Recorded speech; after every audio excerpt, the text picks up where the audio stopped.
This is your news source evening bulletin for today, Thursday, the 25th day of May in the year 2023. I'm Svetlana Marshall reporting. Here's what we're tracking tonight. 4 prison officers, a Venezuelan woman, and a Puerto Rico resident were this afternoon charged and remanded to prison over the escape of notorious death row inmate and convicted mass murderer Royden Williams, also known as Smalley. Appearing via Zoom before Magistrate Crystal Lambert of the Bartica Magistrates Court, prison officers Alexander Hopkinson, Conroy Hosanna, Omar Witherspoon, and Oldfield Romulus were charged along with Venezuelan national Frangeline Flores and Puerto Rico Snacket owner Rajmohan Autar for conspiring with others unknown to allow the escape of death row prisoner Royden Williams.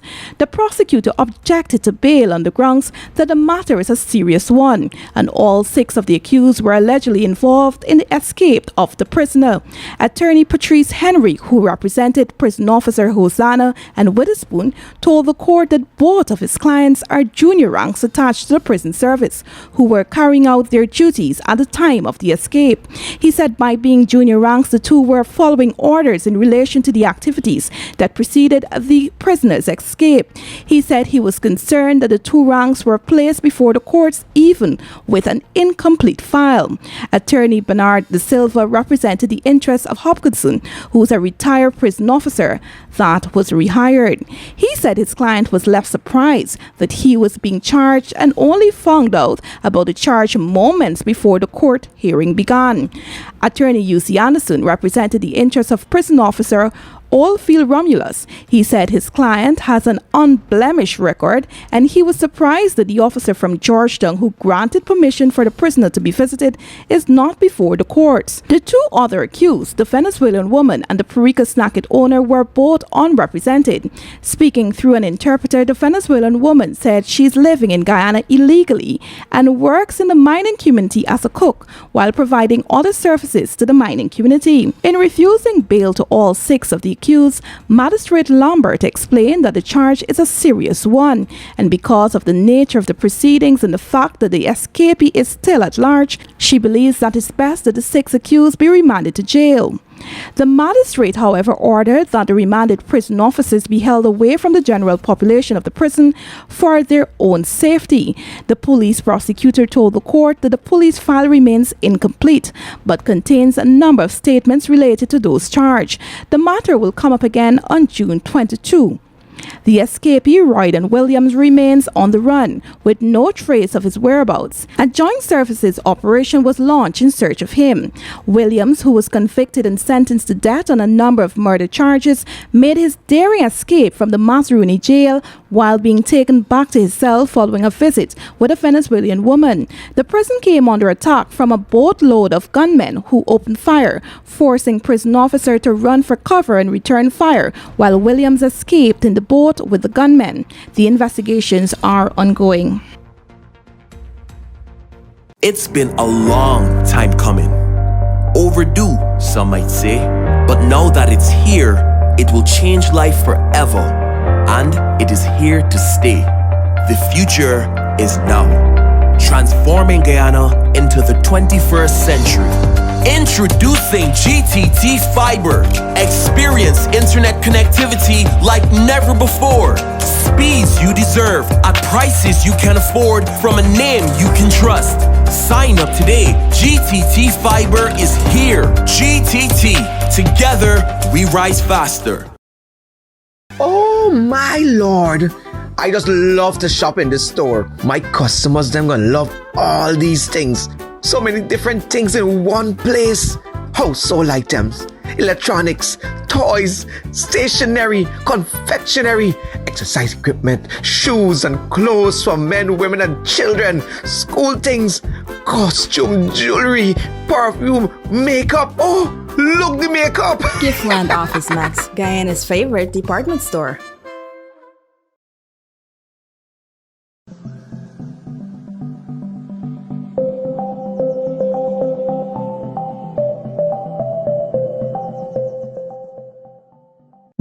Bust the flavors. We're full of flavors. Bust the flavors that me crave for. We're full of flavors. Tell your neighbors about the bust the flavors. Grab a bust the flavors. Yeah, thirst buster. Grab a flavor, taste the savor. Bust the flavor, flavors. Bust the flavor, flavors.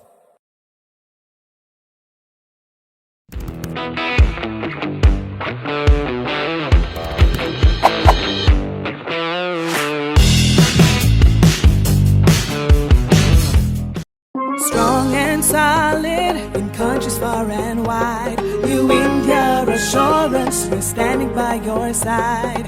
Golden service, half a century and more. New India Assurance, our policies are secure. From the heart of India, we serve these islands. The strength that you can trust, you're safe when you come to us. New India Assurance Company. Assurance when you need it most. For your home, motor or business insurance, visit New India Guyana office, 58 Brickdam next to Star Computers. Telephone 2260-415-7. Comfortable parking available. One day after the European Union elections follow-up mission flagged Guyana for not having campaign financing legislation in place more than 2 years after it was recommended, Vice President Bar Jagdeo has come to the defense of the governing People's Progressive Party CIVIC, telling reporters today that while the party remains committed to having such legislation in place, it is concerned about exposing its financiers. But we're committed to ensuring that big money, especially oil resources, that they do not influence elections here in Guyana, and this is precisely why we put that in our manifesto. I don't think any other party has that, and that preceded the EU recommendations. In 2021, the EU electoral mission in its recommendation underscored the need for an electoral framework to be put in place to regulate campaign financing to allow for transparency and accountability and even equality in the financing of political parties. But on Wednesday, the follow-up mission said while the country has implemented 2 of the 8 priority recommendations made by the EU, there has been no movement on the issue of campaign financing among other areas. The EU chief of mission, Javier Nart, warned that big money can influence elections' outcome. But while the vice president agreed, he expressed concern that financial donors could be targeted if their names are placed on a public register.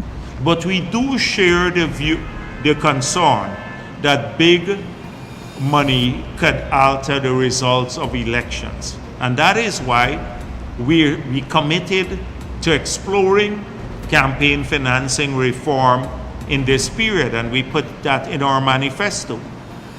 But we also have another reality, that once people's names go on a register, next thing, and we raise this with the EU, you know the behavior of APNU. From the moment a person says, I've given $100 to the PPP and their name, because there will be a public register of every person who donates, APNU will turn up in front of their business and say boycott the business. The EU chief of mission had also noted the need for there to be equity in campaign financing, but this too did not receive the support of the government. Mr. Jagdeo said major parties should not be limited by much smaller parties who may be unable to secure large sums of finances. The other parties, the small parties, couldn't even muster, some of them, 2,000 votes. How could you compare campaign finance with the major parties that have 200,000 supporters? It's natural that they will run bigger campaigns. So not for that reason, our job in government as political parties is not to ensure that every single party has equal financing. You have to raise financing on the basis of your policy making and whether people find you attractive or not. Mr. Jagdeo said the party nonetheless remains committed to having campaign financing legislation in place. He said too that the government was satisfied with its discussion with the follow-up mission. Let's tell you now that with many of the residents of Madhya and surrounding communities and the students themselves trying to come to grips with the tragedy at the Madhya school dormitory that left 19 children dead, the Ministry of Health has indicated that a number of mental health experts remain on the ground offering counseling and assistance to those affected. The Ministry of Health explained today that immediately following the tragedy, mental health teams were dispatched to Madhya comprising one child psychiatrist, one child psychologist, 3 adult psychiatrists, 2 general psychologists, 6 social workers, mental health assistants, and 2 mental health trained family physicians. The ministry explained that from the very first day, the team prioritized all children that were in the dorms at the time of the fire, as well as their parents, guardians, and teachers. They were all evaluated and offered psychosocial support. On day 2, the 14 children who were hospitalized in Madhya and their parents were evaluated, including the parents of the children who died in the fire, the ministry said. Additionally, the firefighters and other first responders, along with teachers and support staff, were also assessed and given psychosocial support. Other students from the school, including those who were not present at the time of the fire, were also contacted, the ministry stated. In total, the ministry said 260 persons, including 126 children, were offered support. The health ministry said it will review the response at the end of 3 months and maintain a strong mental health team in the region permanently.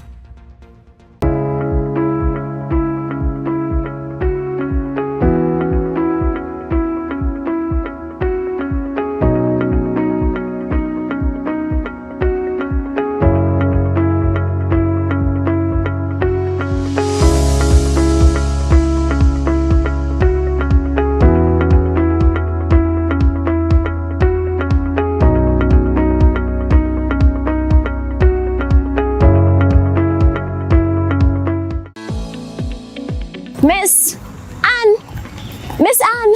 Oh, hi, darling. Help me out with this thing, man. You just know everything. What's all this talk about local government election? Local government refers to the mayor and councillors who manage the affairs of our towns, like Georgetown, and the chairman and councillors of the Neighborhood Democratic Council. Oh, but why is that important to me? Dolly, it is very important. Every day, local government officials make decisions that affects you, your family, and the community. They serve the people within the community in which they were elected. Oh, Miss Anne, me not understand all them big words you use there. Tell me what local government does do. All right, darling.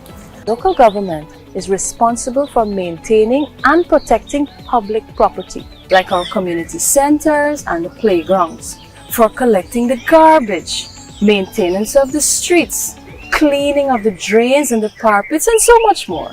Oh, I now understand. Thanks, Miss Anne. You're welcome. I'm gonna show off for me friends them why I will vote at the local government elections. That's a good thing. Let's go. Monday, June 12, 2023 is Local Government Elections Day. For further information, contact GCOM or visit the GCOM website at www.gcom.org.gy.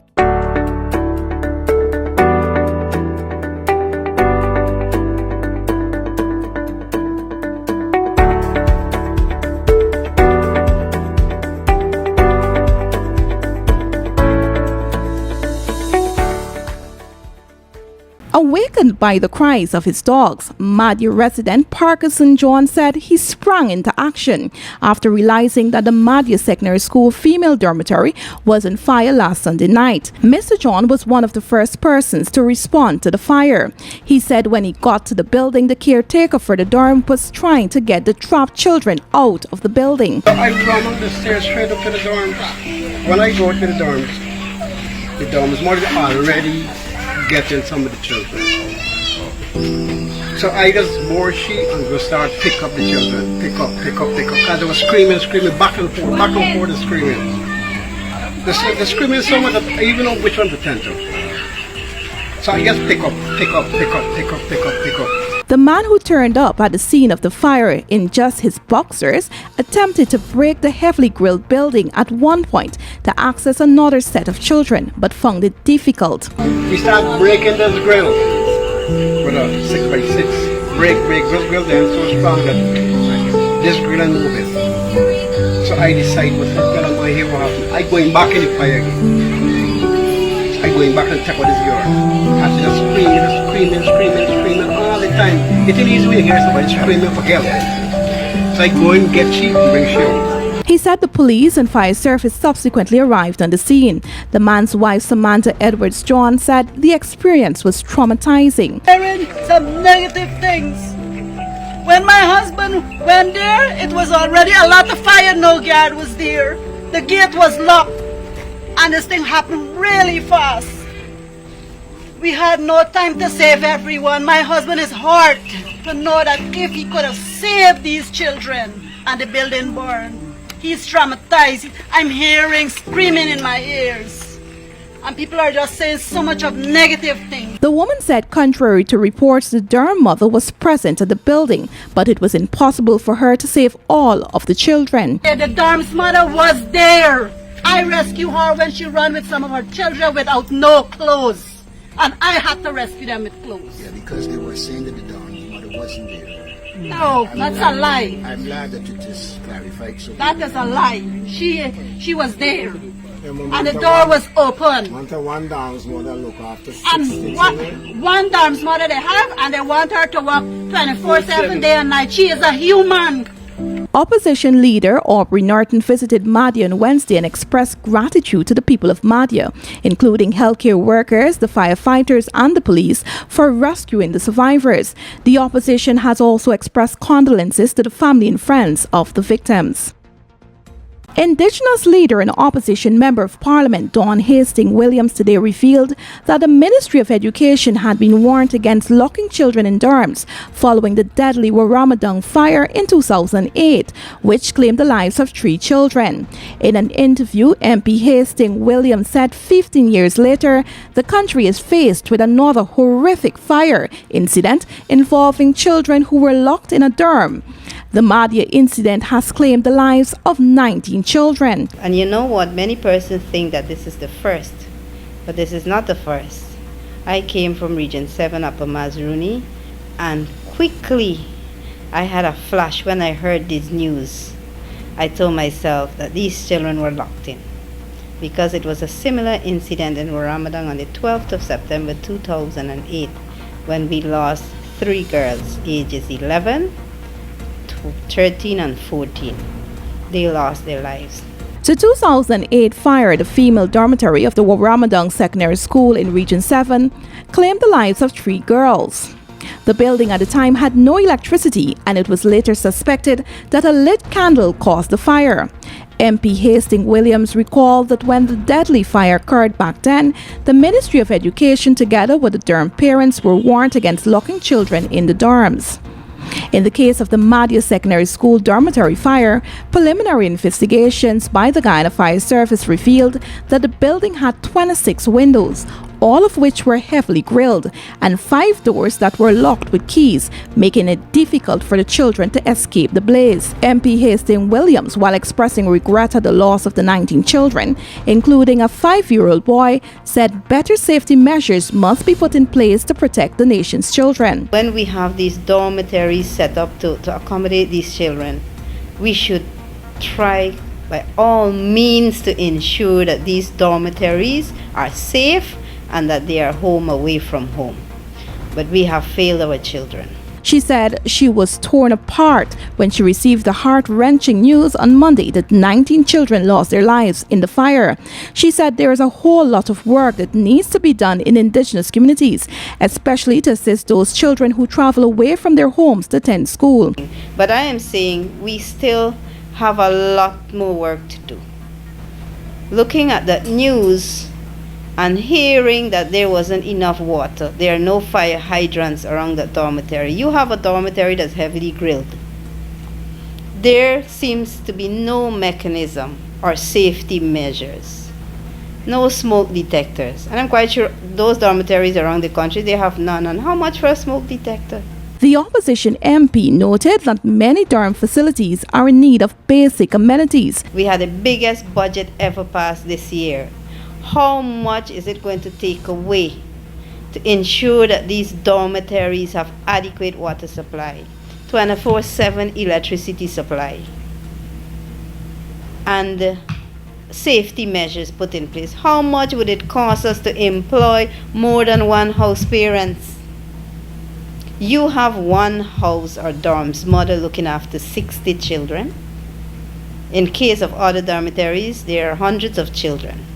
The APNU AFC MP said the Education Ministry should establish a dorm mother-to-student ratio to ensure that dorm parents are not saddled with a large number of children at any given time. Underscoring the need for dorms to be equipped with more than one guardian, MP Hastings Williams said at no time should children be left unsupervised. So in the case of Madia, if there were 2 or 3 dorms mother, even if that mother wanted to take a break, because at some time she must want to take a break, she must have other responsibilities, well then you had 2 or 3 taking over, and they would have been there with the girls. At no time should have those girls been left on their own and locked in, as it is allegedly reported.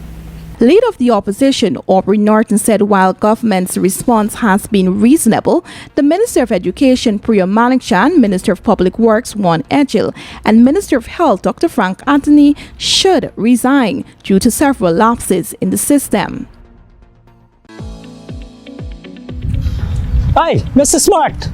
Please stop a minute and just clarify this thing for me. Oh, Sunil, don't tell me it's local government questions again. Yeah, boss. How come the local government elections different from the general elections? Okay, the local government election systems allow for half of the members of the council to be elected through the proportional representation system, just like general elections. And the other half will be elected through the first past the post system. This system allows for one candidate to be elected to represent the constituency where he or she lives. For example, if a council got 30 seats, like the Georgetown municipality, 15 will be elected through the proportional representation system, and the other 15 will be elected through the first past the post system, giving a total of 30 councillors. So that means that every constituency will have one of its citizens who live there having a seat and representing it at council. Yes, Sunil, that's correct. And if you need to know anything else about the electoral system for local government elections, just call GCOM. Take care, Sunil. All right. Monday, June 12, 2023 is Local Government Elections Day. For further information, contact GCOM or visit the GCOM website at www.gcom.org.gy.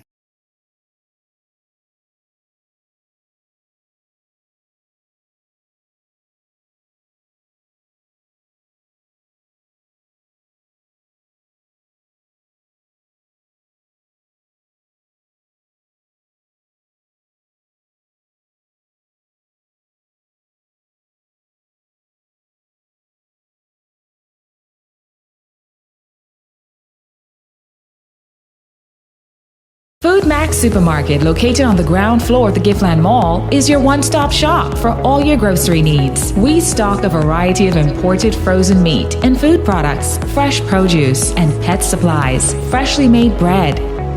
Rotisserie chicken and patties are also available daily.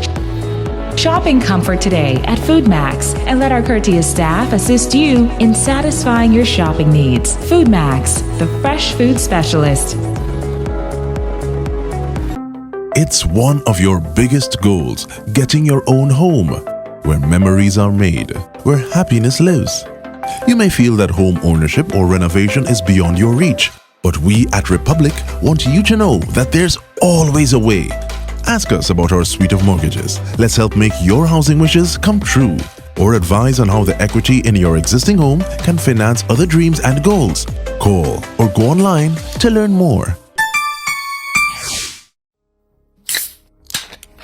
Look who's in the mix now. The new Buster Soda Water. 0 calories, 0 sugar, 0 artificial flavors. 100% refreshing.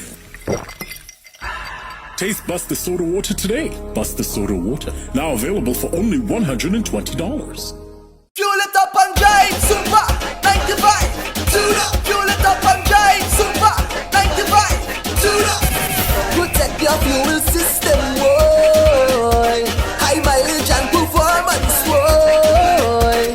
Guyana Oil's Super 95 gasoline gives you more reasons to drive and is available at 56 service stations nationwide. For affordable price, high performance, and high mileage, choose Guy Oil's Super 95 gasoline. Fuel it up and drive.